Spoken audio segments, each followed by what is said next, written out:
ఒక యాక్టర్ ఇది చేసిండు అని మీ కళ్ళల్లో చూస్తుండే sir. That was my first award for this film. That is my first reward already. సరదాగా ఒక పాత జ్ఞాపకం చెప్తా సార్. అది కొంచెం బిగినింగ్ థ్రిల్లర్ లాగా ఉంటుంది, తర్వాత కామెడీ అయిపోతుంది. సో అదే ముందే ప్రిపేర్ చేస్తున్నాం. సో మా నాన్న చిరంజీవి గారికి చాలా వీరాభిమాని. సో అప్పుడు పాలిటిక్స్ టైంలో మీ ఫాలోవర్ ఉన్నప్పుడు ఆ గొడవల్లో నైట్ మా కారు కాల్చేశారు ఇంటెన్గా. లైక్ కారు కాలిపోతుంది, న్యూస్ అది ఇది అవుతుంది, ఇంట్లో అందరం షివర్ అయిపోయి ఉన్నాము, కారు కాలిపోయిందని రకరకాలు ఉంటే డాడీ బయట ఎవరితోనో మాట్లాడుతున్నాడు మీడియాతో. డాడీ ఫోన్ మోగుతుంటే నేను ఎత్తాను. హలో అంటే ఎవరు మాట్లాడేదంటే నేను చిరంజీవి అన్నారు సార్. మీరు నాకు వెంటనే షేక్ అయ్యి డాడీ అని చెప్పి పోయి ఫోన్ ఇచ్చాను సార్. మీకు తెలీదు, మా కారు కాలిపోయి మంచి పని అయింది అనుకున్నాం సార్ ఆ రోజు. అంటే మా ఫ్యామిలీ అందరము ఆ కారు కాలిపోయిందనే ట్రోమా మర్చిపోయి we are cherishing the moment that Chiranjeevi గారి నుండి డైరెక్ట్ ఫోన్ కాల్ వచ్చింది మాకు అండ్ మేము మాట్లాడగలిగినాం and you were concerned about us అని చెప్పి. So that was one of the memorable moment sir. అప్పటికి దాని తర్వాత కలవడం జరిగింది, తర్వాత ఏదైనా ఉండొచ్చు కానీ బట్ మా ఫ్యామిలీకి అదొక ఫస్ట్ మాకు దిల్షునగర్లు ఉంటుండే సార్. మేము అది బేసికలీ వేరే కాంటినెంట్ అది. సో అక్కడ నుండి సినిమా వాళ్ళు అంటే అమెరికా వాళ్ళు ఉన్న వాళ్ళకి సినిమా హీరోలు ఎంత దూరమో దిల్షునగర్లు ఉన్న వాళ్ళకి కూడా అంతే దూరం అనిపిస్తుండే సార్. సో మాకు it was a very big achievement sir. And నా favourite cinema sir Aapadbandhavudu. నాకు అది మీకు చెప్పాలనిపించింది sir. One of my favourite cinema sir. నేను యాక్టర్ అవుదాం అనుకోవడానికి వన్ ఆఫ్ ద ఇన్స్పిరేషన్ ఆ సినిమా కూడా సార్. దాంట్లో అసలు that's one of my favourite film sir. And thank you so much sir support చేయడానికి. Love you so much sir. And cinema దగ్గరికి వస్తే డైరెక్టరు పాపము చాలామంది హీరోలకు చెప్తే చేయనంటే విశ్వక్కి పోయి చెప్పంటే విశ్వక్ బొంగు కూడా చేయడు, నేను పోయి టైం వేస్ట్ అని అనుకుంటే ఆయనకి విశ్వక్ చేస్తాడు అని చెప్పి ఆయన నా దగ్గరికి తీసుకొచ్చింది సాహో గారు. అన్న థ్యాంక్ యూ సో మచ్ అన్న. నాకు అనిపిస్తుంది really very special cinema in my career. కొన్నిసార్లు మనం ఎంత చేద్దాం అనుకున్నా కూడా మంచి కథ చేతిలో లేనప్పుడు మనము నడవని సినిమాకు కూడా అంతే కష్టపడతాం, నడిచిన సినిమాకు కూడా అంతే కష్టపడతాం. సో ఆ కష్టం వేస్ట్ అయిపోయినప్పుడు కొంచెం బాధపడుతుంటాం కదా. నాకు తెలిసి ఆ కష్టం వృధా కాని కథ ఇది. ఈ కథ నా దగ్గరికి వచ్చినందుకు I feel very happy. And నేను ఈ కథకి న్యాయం చేశాను అనుకుంటున్నా. చాలా క్యూరియస్గా వెయిట్ చేస్తున్నా Feb 14th ఏం జరుగుతుందో అని. So Ram, you have made a very honest film.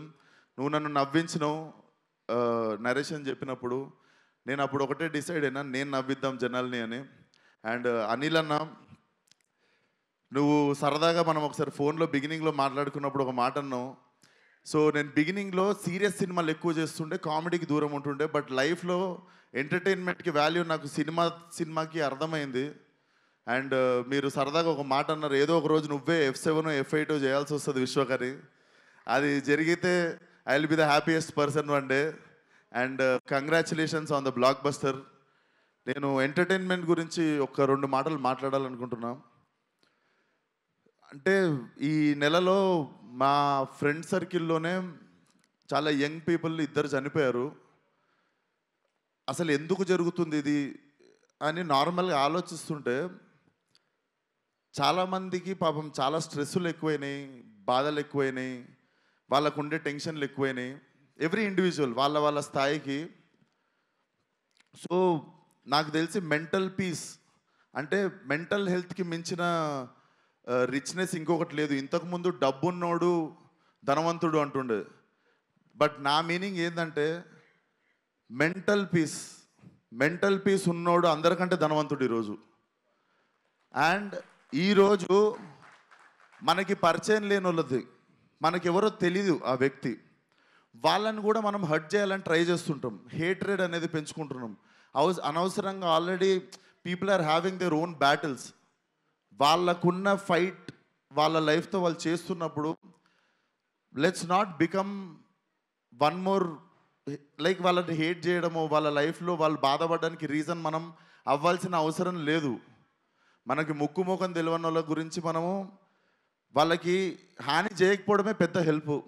నాకు ఎందుకు చెప్తున్నానో తెలియదు, but I wanted to speak it out. ఈరోజు చెప్తే ఎక్కువ మంది వింటారని. మన జోలికి వస్తే కొట్లాడదాం, మన ఫ్యామిలీ జోలికి వస్తే చీరేద్దాం డైరెక్ట్. బట్ మనకి ఎవరో ఏంటో కూడా తెలియని వ్యక్తులతో మనం హేట్రేట్ స్ప్రెడ్ చేయడం ఆపేసి, లైక్ పక్కనోడికి హెల్ప్ చేసి ఇట్లా కిక్ ఎత్తుకుంటే వరల్డ్ చాలా బ్యూటిఫుల్ ప్లేస్ అవుతుంది బాస్. ట్రస్ట్ మీ, అదొక్కటే నాకు చెప్పాలనిపించింది ఈరోజు. సో ఆ స్ట్రెస్ ఉంది మీకు అనిపిస్తే మీరు వీ మేడ్ అవర్ ఎఫర్ట్. ఇప్పుడు అనిల్ అన్న మొన్న వచ్చి ఆల్ ఫ్యామిలీస్ ప్లాస్టిక్ చైర్లు వేసుకొని ఎక్స్ట్రా చైర్లు వేసుకొని వచ్చి థియేటర్లో కూర్చొని నవ్వుకొని పోతారు. ఎందుకంటే మీరు మా సినిమాకి వచ్చి ఆ 2-3 గంటలు మీకు ఉన్న టెన్షన్లు అన్నీ పక్కన పెట్టి కడుపుబా నవ్వుకొని ఒక స్మైల్తో బయటికి వెళ్తారు మీరు. సో ఐ థింక్ అన్నదానం ఎంత గొప్పదో నాకు తెలిసి ఇది కూడా అంత గొప్పది అనుకుంటా. సో అదే ప్రయత్నం మేము కూడా చేయాలనుకుంటున్నాం. లైలా సినిమాకి నిజంగా మీకు కొంచెం స్ట్రెస్ ఉన్నా, బాధ అనిపించినా రండి, మా ప్రయత్నం మేము చేస్తాం మీ మూడ్ లైటప్ చేయడానికి. So Feb 14th see you all in theatres. Singles ఉన్న వాళ్ళందరూ బాధపడకండి, ఫస్ట్ లైలా థియేటర్కి వచ్చేయండి. Laila is your valentine. Thank you. And నా team Richard Prasad, DOP Richard, he has made an amazing job. And నా మ్యూజిక్ డైరెక్టర్ లియాన్, ఇది నా 3వ cinema. Leon, I love you. నాకు తెలుసు నువ్వు నాకు ఎంత ఇంపార్టెన్స్ ఇస్తావు లైఫ్లో, అండ్ నా సినిమాకి పనిచేసినప్పుడు కూడా ఎంతో ఆనెస్ట్గా పనిచేస్తావని. I miss you here Leon. And Bhanu master నిరగొట్టినాం. So I want to do more 50-100 films with you. Purnachari, మాకు వద్దనుకున్నా కూడా బంపర్ ఆఫర్లో ఏదో ఒక సాంగ్ చేస్తూనే ఉంటాం, అది హిట్ అయితేనే ఉంటుంది. Always happy working with you Purnachari. And ఈ సినిమాలో ఇంకో 2 పాటలు రాసిండు ఒక అబ్బాయి, కొత్త అబ్బాయి, అతనికి కూడా బెస్ట్ విషెస్. నేనే రాసిన 2 పాటలు. సో ఆయనకు కూడా బెస్ట్ విషెస్ చెప్తూ. అండ్ నా childhood friend Praneeth, he's playing Pinky. మీ అందరికీ మార్కస్గా గుర్తుంటాడు, ఫలక్నామా దాస్లో రింకుగా గుర్తుంటాడు, బోటీ ఫైట్ రింకు అంటే గుర్తుపడతారు. సో ఐ హోప్ నేను ఎన్ని సినిమాలు ఇచ్చినా కూడా ఈ సినిమా మెయిన్ సినిమా నీకు ఇచ్చింది. I think this will be your new beginning. So అంతే. అండ్ సాహు అన్న, thank you once again. And Archana గారు, నా ఇప్పుడు అక్క ఎట్లా అంటే, నేను ఒక స్ట్రెస్లో ఉంటా, కరెక్ట్ వేవ్ లెంత్లో అక్క కూడా అదే టెన్షన్లో ఉంటుంది. సో కొంచెం మనం టెన్షన్ పంచుకునేది మేమిద్దరమే. ఈ సినిమా గురించి అసలు ఎట్లా వస్తుంది అంటే, మాకు నచ్చేసింది, మేము రాంగ్ అవ్వద్దు, మన మీటర్ ఏం తప్పెళ్ళొద్దు అన్నట్టు చిన్న భయం అంతే. సో నాకు స్ట్రెస్ కొంచెం పాల్పంచుకునేది నువ్వే అక్క. Thank you so much for always being there. And you're one of the sweetest person I know. And that's it.